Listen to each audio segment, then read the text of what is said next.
ವಿಶೇಷ ಚೇತನರ ಅಂಗಡಿ ಇದು. ಈ ಅಂಗಡಿ ತರಕಾರಿ ಅಂಗಡಿ ಮತ್ತೆ ಹಣ್ಣಿನ ಅಂಗಡಿ ಇದು. ಈ ಹಣ್ಣಿನ ಅಂಗಡಿ ಸಂಪೂರ್ಣವಾಗಿ ಏನೂ ಇಲ್ಲ, ಇಲ್ಲಿ ಎಲ್ಲ ಇಲ್ಲಿ ಹೋಗಿದೆ. ಮಾತಾಡ್ಸೋಣ, ಆ ಅಂಗಡಿ ವ್ಯಾಪಾರಿ ಇಲ್ಲ ಇದ್ದಾರೆ, ವಿಶೇಷ ಚೇತನ ಅವ್ರು ಮಾತಾಡ್ಸೋಣ. ತಾವು ಎಷ್ಟು ಗಂಟೆಗೆ ಹೋದ್ರಿ ಇಲ್ಲಿಂದ? ನಾವು 6 ಗಂಟೆ ಹೋಗ್ರಿ ಸರ್. ಆಮೇಲೆ 6 ಗಂಟೆ ಹೋಗುವಾಗ ಬೀಗ ಹಾಕಿ ಚೆನ್ನಾಗಿತ್ತು, ಎಲ್ಲ ತರ್ಪಲ್ಗಿಲ್ಲ ಮುಚ್ಚಿ. ಆಮೇಲೆ 8 ಗಂಟೆಗೆ ಮನೆಗೆ ಹೋದ್ರೆ ನಾನು ಎಲ್ಲ ಇಲ್ಲೇ ಇತ್ತು, ನಮ್ಮ 4 ಜನ ಇತ್ತು, ಎಲ್ಲ ಜನ ತಿರ್ಗಾಡ್ತಿದ್ರು. ಆಮೇಲೆ 8 ಗಂಟೆಗೆ ಮನೆಗೆ ಹೋದ್ಮೇಲೆ ರಾತ್ರಿ ಪೊಲೀಸ್ ಅವ್ರಿಗೆ ಎಲ್ಲ ಫೋನ್ ಮಾಡಿದ್ರು, ನಮಗೆ ಪರಿಚಯ ಇದ್ದಾರಲ್ಲ ಅವ್ರಿಗೆ. ಅವರೆಲ್ಲರೂ ಇರೋ ಚೆನ್ನಾಗೈತೆ ಅಂತ. ರಾತ್ರಿ 3 ಗಂಟೆಗೆ ರಾತ್ರಿ ಕರೆಂಟ್ ಹೋಗೈತಂತೆ. ಅವಾಗ ಕಿತ್ತಾಡ್ತಾ ಇದ್ವಿ, ಎಲ್ಲ ಹೊಡೆದಾಟ ಮಾಡಿ 1.5 ಲಕ್ಷ ರೂಪಾಯಿ ಮಾಲ್ ಇತ್ತು ಸರ್. ಎಲ್ಲ ಖಾಲಿ ಆಗಿತ್ತು. ನಮಗೆ ಕಾನೂನು ಕೊಡಿ, ನ್ಯಾಯ ಕೊಡಿ. ತಾವೇ ಇದ್ರಲ್ಲಿ ವ್ಯಾಪಾರ ಮಾಡ್ತಾ ಇದ್ರಾ? ಎಷ್ಟು ಗಂಟೆ ಸುಮಾರಿಗೆ ಇಲ್ಲಿ ಗಲಾಟೆ ಆಯ್ತು? ತಾವು ಎಷ್ಟು ಗಂಟೆ ಸುಮಾರಿಗೆ ಕ್ಲೋಸ್ ಮಾಡ್ಕೊಂಡು ಹೋದ್ರಿ? ಸರ್ 8 ಗಂಟೆಯಿಂದ ಶುರು ಆಯ್ತು ಸರ್. ಈಗ ಒಂದು ಗಣಪತಿ ಹಿಂಗೆ ಹೋಯ್ತು, ಹೋಯ್ತಾ ಅಲ್ಲಿ ಮಸ್ಜಿದ್ ಹತ್ರ ಹೋಗ್ಬೇಡ ಅಂದರು. ಅದಕ್ಕೆ ಇಷ್ಟು ದೊಡ್ಡ ಮಾಡಿ ಎಲ್ಲ ಅಂಗಡಿಗಳು ಇದೆಲ್ಲ ಮಾಡಿಬಿಟ್ಟವ್ರು ಸರ್. 1.5 ಲಕ್ಷದ ಮಾಲ್ ಹೋಗೈತು. ಯಾರು ಗಲಾಟೆ ಮಾಡಿದ್ಯಾರು? ನಿಮ್ಗೆ ಇಲ್ಲಿ ಅಂಗಡಿಗೆ ಬಂದಿದ್ನೆಲ್ಲ ಹೊಡೆದಾಕಿದ್ ಯಾರು? ಏನು ನೋಡಿದ್ರಾ? ಇಲ್ಲ ಸರ್, ನಮಗೆ ಗೊತ್ತಿಲ್ಲ. ನಮಗೆ ಯಾರು ಹೆಂಗಂತ ಗೊತ್ತಿಲ್ಲ. ನಮ್ಮ ಮನೆಗೆ ಹೋಗಿ ಸೇರ್ಕೊಂಡಿದ್ರು, ಕಲ್ಲೆಲ್ಲ ಹೊಡೆದಾಟ ಮಾಡಿದ್ವಿ. ಯಾರ್ಯಾರು ಮಾಡೋರು ನಮಗೆ ಗೊತ್ತೇ ಇಲ್ಲ. ಏನು ಹೇಳ್ತೀರಿ? ಈಗ ಇಷ್ಟು ನಷ್ಟ ಆಗಿದೆ ನಿಮಗೆ, ಮತ್ತೆ ಇದೊಂದು ಕೋಮು ಸೌಹಾರ್ದತೆಯನ್ನು ಹಾಳು ಮಾಡಿದ್ದಾರೆ ಇಲ್ಲಿನವರೆಲ್ಲ ಕಿಡಿಗೇಡಿಗಳು ಸೇರಿ. ಏನು ಹೇಳ್ತೀರಿ? ನನಗೆ ಫುಲ್ ಕೋಪ ಬಂದೈತೆ. ನಮಗೆ ಕಾನೂನು ಬೇಕು, ನ್ಯಾಯ ಬೇಕು. ಅಲ್ಲಿಗಂತ ನಾನು ಸುಮ್ಮನೆ ಇರೋಕ್ಕಿಲ್ಲ. ಇಲ್ಲಿನ ಪರಿಸ್ಥಿತಿ ಇದು. ಈ ಅಂಗಡಿ ಅಂತ ಹೇಳಲ್ಲ, 6 ಗಂಟೆಗೆ ಗಲಾಟೆ ಶುರುವಾದ ತಕ್ಷಣ ಅಂಗಡಿ ಬಾಲ್ ಹಾಕಿ ಮನೆಗೆ ಹೋದವರು ಬೆಳಿಗ್ಗೆ ಬಂದು ಈಗ ನೋಡಿದರೆ ಎಲ್ಲ ಹಿಂಗೆ ಈ ರೀತಿ ಕಾಣಿಸ್ತಾ ಇದೆ. ಜನ ಎಲ್ಲ ಸೇರ್ತಾ ಇದ್ದಾರೆ, ಬಂದು ನೋಡ್ತಾ ಇದ್ದಾರೆ. 144 ಸೆಕ್ಷನ್ ಜಾರಿಯಲ್ಲಿದೆ. 46 ಜನರನ್ನ ಈಗ ವಶಕ್ಕೆ ಪಡೆದಿದ್ದೀವಿ ಅಂತ ಹೇಳಿದ್ದಾರೆ. 11 FIR ದಾಖಲಾಗಿದ್ದಾವೆ.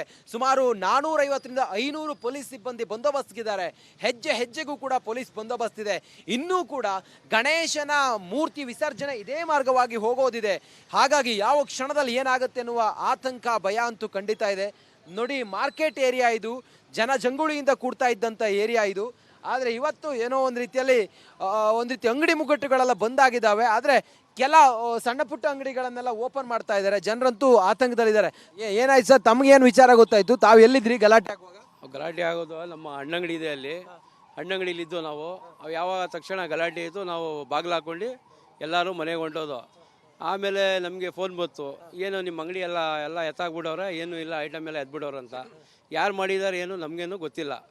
ಅಲ್ಲಿ ನಮ್ಮ ಅಂಗಡಿಲೂ ಏನೂ ಐಟಮ್ ಇಲ್ಲ, ಪೂರ್ತಿ ಎಲ್ಲ ಎತ್ಕೊಂಡು ಹೋಗಿದ್ದಾರೆ. ನಮ್ಮ ಮನೆಗೆ ಹೋದ್ಮೇಲೆ ಎಲ್ಲ ಆಗಿರೋದು ಇದು.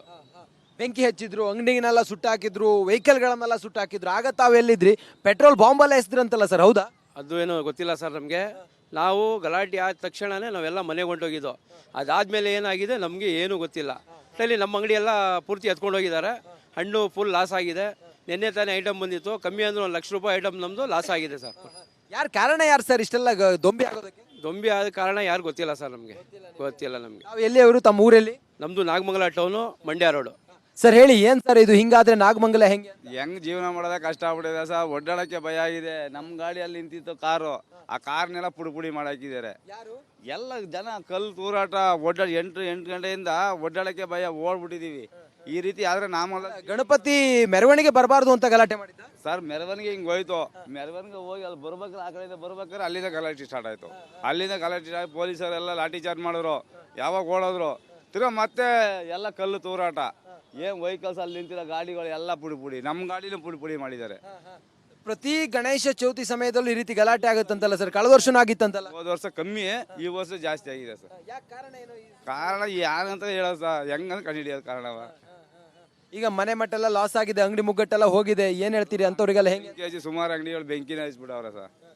ಕೋಮು ಸೌಹಾರ್ದತೆ ಅನ್ನೋದೇ ಹಾಳಾಗ್ಬಿಟ್ಟಿದೆಯಲ್ಲ ಸರ್ ಇಲ್ಲಿ? ಹೌದು ಸರ್, ಜನ ಒಡ್ಡಾಡಕ್ಕೆ ಕಷ್ಟ ಆಗಿದೆ. ವಿಶೇಷ ಚೇತನರ ಅಂಗಡಿ ಇದು. ಈ ಅಂಗಡಿ ತರಕಾರಿ ಅಂಗಡಿ ಮತ್ತೆ ಹಣ್ಣಿನ ಅಂಗಡಿ ಇದು. ಈ ಹಣ್ಣಿನ ಅಂಗಡಿ ಸಂಪೂರ್ಣವಾಗಿ ಏನೂ ಇಲ್ಲ, ಇಲ್ಲಿ ಎಲ್ಲ ಇಲ್ಲಿ ಹೋಗಿದೆ. ಮಾತಾಡ್ಸೋಣ, ಆ ಅಂಗಡಿ ವ್ಯಾಪಾರಿ ಇಲ್ಲ ಇದ್ದಾರೆ, ವಿಶೇಷ ಚೇತನ ಅವ್ರು ಮಾತಾಡ್ಸೋಣ. ತಾವು ಎಷ್ಟು ಗಂಟೆಗೆ ಹೋದ್ರಿ ಇಲ್ಲಿಂದ? ನಾವು 6 ಗಂಟೆ ಹೋಗ್ರಿ ಸರ್. ಆಮೇಲೆ 6 ಗಂಟೆ ಹೋಗುವಾಗ ಬೀಗ ಹಾಕಿ ಚೆನ್ನಾಗಿತ್ತು, ಎಲ್ಲ ತರ್ಪಲ್ಗಿಲ್ಲ ಮುಚ್ಚಿ. ಆಮೇಲೆ 8 ಗಂಟೆಗೆ ಮನೆಗೆ ಹೋದ್ರೆ ನಾನು ಎಲ್ಲ ಇಲ್ಲೇ ಇತ್ತು, ನಮ್ಮ 4 ಜನ ಇತ್ತು, ಎಲ್ಲ ಜನ ತಿರ್ಗಾಡ್ತಿದ್ರು. ಆಮೇಲೆ 8 ಗಂಟೆಗೆ ಮನೆಗೆ ಹೋದ್ಮೇಲೆ ರಾತ್ರಿ ಪೊಲೀಸ್ ಅವ್ರಿಗೆ ಎಲ್ಲ ಫೋನ್ ಮಾಡಿದ್ರು, ನಮಗೆ ಪರಿಚಯ ಇದ್ದಾರಲ್ಲ ಅವ್ರಿಗೆ. ಅವರೆಲ್ಲರೂ ಚೆನ್ನಾಗೈತೆ ಅಂತ. ರಾತ್ರಿ 3 ಗಂಟೆಗೆ ರಾತ್ರಿ ಕರೆಂಟ್ ಹೋಗೈತಂತೆ. ಅವಾಗ ಕಿತ್ತಾಡ್ತಾ ಇದ್ವಿ, ಎಲ್ಲ ಹೊಡೆದಾಟ ಮಾಡಿ 1.5 ಲಕ್ಷ ರು ಮಾಲ್ ಇತ್ತು ಸರ್. ಎಲ್ಲ ಖಾಲಿ ಆಗಿತ್ತು. ನಮಗೆ ಕಾನೂನು ಕೊಡಿ, ನ್ಯಾಯ ಕೊಡಿ.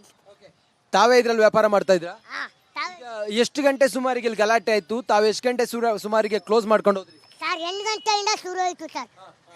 ಈಗ ಒಂದು ಗಣಪತಿ ಹಿಂಗೆ ಹೋಯ್ತು, ಹಿಂಗೆ ಹೋಯ್ತಾ ಅಲ್ಲಿ ಮಸ್ಜಿದ್ ಹತ್ರ ಹೋಗ್ಬೇಡ ಅಂದರು. ಅದಕ್ಕೆ ಇಷ್ಟು ದೊಡ್ಡ ಮಾಡಿ ಎಲ್ಲ ಅಂಗಡಿಗಳು ಇದೆಲ್ಲ ಮಾಡಿಬಿಟ್ಟವ್ರು ಸರ್. 1.5 ಲಕ್ಷದ ಮಾಲ್ ಹೋಗೈತೆ. ಯಾರು ಗಲಾಟೆ ಮಾಡಿದ್ಯಾರು? ನಿಮ್ಗೆ ಇಲ್ಲಿ ಅಂಗಡಿಗೆ ಬಂದಿದ್ನೆಲ್ಲ ಹೊಡೆದಾಕಿದ್ ಯಾರು? ಏನು ನೋಡಿದ್ರ? ಇಲ್ಲ ಸರ್, ನಮಗೆ ಗೊತ್ತಿಲ್ಲ. ನಮಗೆ ಯಾರು ಹೆಂಗಂತ ಗೊತ್ತಿಲ್ಲ. ನಮ್ಮ ಮನೆಗೆ ಹೋಗಿ ಸೇರ್ಕೊಂಡಿದ್ರು, ಕಲ್ಲೆಲ್ಲ ಹೊಡೆದಾಟ ಮಾಡಿದ್ವಿ. ಯಾರ್ಯಾರು ಮಾಡೋರು ನಮಗೆ ಗೊತ್ತೇ ಇಲ್ಲ. ಏನು ಹೇಳ್ತೀರಿ? ಈಗ ಇಷ್ಟು ನಷ್ಟ ಆಗಿದೆ ನಿಮಗೆ, ಮತ್ತೆ ಇದೊಂದು ಕೋಮು ಸೌಹಾರ್ದತೆಯನ್ನು ಹಾಳು ಮಾಡಿದ್ದಾರೆ ಇಲ್ಲಿನವರೆಲ್ಲ ಕಿಡಿಗೇಡಿಗಳು ಸೇರಿ. ಏನು ಹೇಳ್ತೀರಿ? ನನಗೆ ಫುಲ್ ಕೋಪ ಬಂದೈತೆ. ನಮಗೆ ಕಾನೂನು ಬೇಕು, ನ್ಯಾಯ ಬೇಕು. ಅಲ್ಲಿಗಂತ ನಾನು ಸುಮ್ಮನೆ ಇರೋಕ್ಕಿಲ್ಲ. ಇಲ್ಲಿನ ಪರಿಸ್ಥಿತಿ ಇದು. ಈ ಅಂಗಡಿ ಅಂತ ಹೇಳಲ್ಲ, 6 ಗಂಟೆಗೆ ಗಲಾಟೆ ಶುರುವಾದ ತಕ್ಷಣ ಅಂಗಡಿ ಬಾಲ್ ಹಾಕಿ ಮನೆಗೆ ಹೋದವರು ಬೆಳಿಗ್ಗೆ ಬಂದು ಈಗ ನೋಡಿದ್ರೆ ಎಲ್ಲ ಹಿಂಗೆ ಈ ರೀತಿ ಕಾಣಿಸ್ತಾ ಇದೆ. ಜನ ಎಲ್ಲ ಸೇರ್ತಾ ಇದ್ದಾರೆ, ಬಂದು ನೋಡ್ತಾ ಇದ್ದಾರೆ. 144 ಸೆಕ್ಷನ್ ಜಾರಿಯಲ್ಲಿದೆ. 46 ಜನರನ್ನ ಈಗ ವಶಕ್ಕೆ ಪಡೆದಿದ್ದೀವಿ ಅಂತ ಹೇಳಿದ್ದಾರೆ. 11 FIR ದಾಖಲಾಗಿದ್ದಾವೆ. ಸುಮಾರು 450ರಿಂದ 500 ಪೊಲೀಸ್ ಸಿಬ್ಬಂದಿ ಬಂದೋಬಸ್ತಿದ್ದಾರೆ. ಹೆಜ್ಜೆಗೂ ಕೂಡ ಪೊಲೀಸ್ ಬಂದೋಬಸ್ತ್ ಇದೆ. ಇನ್ನೂ ಕೂಡ ಗಣೇಶನ ಮೂರ್ತಿ ವಿಸರ್ಜನೆ ಇದೇ ಮಾರ್ಗವಾಗಿ ಹೋಗೋದಿದೆ. ಹಾಗಾಗಿ ಯಾವ ಕ್ಷಣದಲ್ಲಿ ಏನಾಗುತ್ತೆ ಅನ್ನುವ ಆತಂಕ, ಭಯ ಅಂತೂ ಖಂಡಿತ ಇದೆ. ನೋಡಿ, ಮಾರ್ಕೆಟ್ ಏರಿಯಾ ಇದು, ಜನ ಜಂಗುಳಿಯಿಂದ ಕೂಡ್ತಾ ಇದ್ದಂಥ ಏರಿಯಾ ಇದು. ಆದರೆ ಇವತ್ತು ಏನೋ ಒಂದು ರೀತಿ ಅಂಗಡಿ ಮುಗ್ಗಟ್ಟುಗಳೆಲ್ಲ ಬಂದಾಗಿದ್ದಾವೆ. ಆದರೆ ಕೆಲ ಸಣ್ಣ ಪುಟ್ಟ ಅಂಗಡಿಗಳನ್ನೆಲ್ಲ ಓಪನ್ ಮಾಡ್ತಾ ಇದ್ದಾರೆ. ಜನರಂತೂ ಆತಂಕದಲ್ಲಿದ್ದಾರೆ. ಏನಾಯ್ತು ಸರ್, ತಮಗೇನು ವಿಚಾರ ಗೊತ್ತಾಯ್ತು? ತಾವು ಎಲ್ಲಿದ್ರಿ ಗಲಾಟೆ ಆಗುವಾಗ? ಗಲಾಟೆ ಆಗೋದು ನಮ್ಮ ಹಣ್ಣಂಗಡಿ ಇದೆ, ಅಲ್ಲಿ ಹಣ್ಣಂಗಡಿಲಿದ್ದು ನಾವು. ಅವು ಯಾವಾಗ ತಕ್ಷಣ ಗಲಾಟೆ ಇತ್ತು, ನಾವು ಬಾಗಿಲು ಹಾಕ್ಕೊಂಡು ಎಲ್ಲರೂ ಮನೆಗೆ ಹೊಂಟೋದು. ಆಮೇಲೆ ನಮಗೆ ಫೋನ್ ಬಂತು, ಏನು ನಿಮ್ಮ ಅಂಗಡಿ ಎಲ್ಲ ಎತ್ತಾಕ್ಬಿಡೋರೆ, ಏನೂ ಇಲ್ಲ, ಐಟಮ್ ಎಲ್ಲ ಎದ್ಬಿಡೋರು ಅಂತ.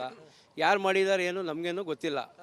ಅಲ್ಲಿ ನಮ್ಮ ಅಂಗಡಿಲೂ ಏನೂ ಐಟಮ್ ಇಲ್ಲ, ಪೂರ್ತಿ ಎಲ್ಲ ಎತ್ಕೊಂಡು ಹೋಗಿದ್ದಾರೆ. ನಮ್ಮ ಮನೆಗೆ ಹೋದ್ಮೇಲೆ ಎಲ್ಲ ಆಗಿರೋದು ಇದು. ಬೆಂಕಿ ಹಚ್ಚಿದ್ರು, ಅಂಗಡಿನೆಲ್ಲ ಸುಟ್ಟಾಕಿದ್ರು, ವೆಹಿಕಲ್ಗಳನ್ನೆಲ್ಲ ಸುಟ್ಟಾಕಿದ್ರು. ಆಗ ತಾವು ಎಲ್ಲಿದ್ರಿ? ಪೆಟ್ರೋಲ್ ಬಾಂಬೆಲ್ಲ ಎಸ್ದ್ರಂತಲ್ಲ ಸರ್, ಹೌದಾ? ಅದು ಏನೋ ಗೊತ್ತಿಲ್ಲ ಸರ್ ನಮಗೆ. ನಾವು ಗಲಾಟೆ ಆದ ತಕ್ಷಣವೇ ನಾವೆಲ್ಲ ಮನೆಗೆ ಹೊಂಟೋಗಿದ್ದು. ಅದಾದಮೇಲೆ ಏನಾಗಿದೆ ನಮಗೆ ಏನೂ ಗೊತ್ತಿಲ್ಲ. ಅಲ್ಲಿ ನಮ್ಮ ಅಂಗಡಿ ಎಲ್ಲ ಪೂರ್ತಿ ಎತ್ಕೊಂಡು ಹೋಗಿದ್ದಾರೆ. ಹಣ್ಣು ಫುಲ್ ಲಾಸ್ ಆಗಿದೆ. ನಿನ್ನೆ ತಾನೇ ಐಟಮ್ ಬಂದಿತ್ತು, ಕಮ್ಮಿ ಅಂದ್ರೆ 1 ಲಕ್ಷ ರೂಪಾಯಿ ಐಟಮ್ ನಮ್ಮದು ಲಾಸ್ ಆಗಿದೆ ಸರ್. ಕಾರಣ ಯಾರು ಸರ್ ಇಷ್ಟೆಲ್ಲ ದೊಂಬಿ ಆಗೋದಕ್ಕೆ? ದೊಂಬಿ ಆದ ಕಾರಣ ಯಾರು ಗೊತ್ತಿಲ್ಲ ಸರ್, ನಮಗೆ ಗೊತ್ತಿಲ್ಲ. ನಮಗೆ ತಾವು ಎಲ್ಲಿ ಅವರು? ತಮ್ಮ ಊರಲ್ಲಿ? ನಮ್ಮದು Nagamangala town, Mandya road. Sir ಹೇಳಿ, ಏನ್ ಸರ್ ಇದು ಹಿಂಗಾದ್ರೆ ನಾಗಮಂಗಲ ಹೆಂಗೆ? ಹೆಂಗ್ ಜೀವನ ಮಾಡೋದೇ ಕಷ್ಟ ಆಗ್ಬಿಟ್ಟಿದೆ ಸರ್. ಒಡ್ಡಾಡಕ್ಕೆ ಭಯ ಆಗಿದೆ. ನಮ್ಮ ಗಾಡಿಯಲ್ಲಿ ನಿಂತಿತ್ತು ಕಾರು, ಆ ಕಾರ್ನೆಲ್ಲ ಪುಡಿ ಮಾಡಾಕಿದ್ದಾರೆ. ಎಲ್ಲ ಜನ ಕಲ್ಲು ತೂರಾಟ, ಒಡ್ಡಾಡಿ 8 ಗಂಟೆಯಿಂದ ಒಡ್ಡಾಡಕ್ಕೆ ಭಯ, ಓಡ್ಬಿಟ್ಟಿದೀವಿ. ಈ ರೀತಿ ಆದ್ರೆ ನಾಮಲ್ಲ. ಗಣಪತಿ ಮೆರವಣಿಗೆ ಬರಬಾರ್ದು ಅಂತ ಗಲಾಟೆ ಮಾಡಿದ್ದ ಸರ್. ಮೆರವಣಿಗೆ ಹಿಂಗೆ ಹೋಯ್ತು.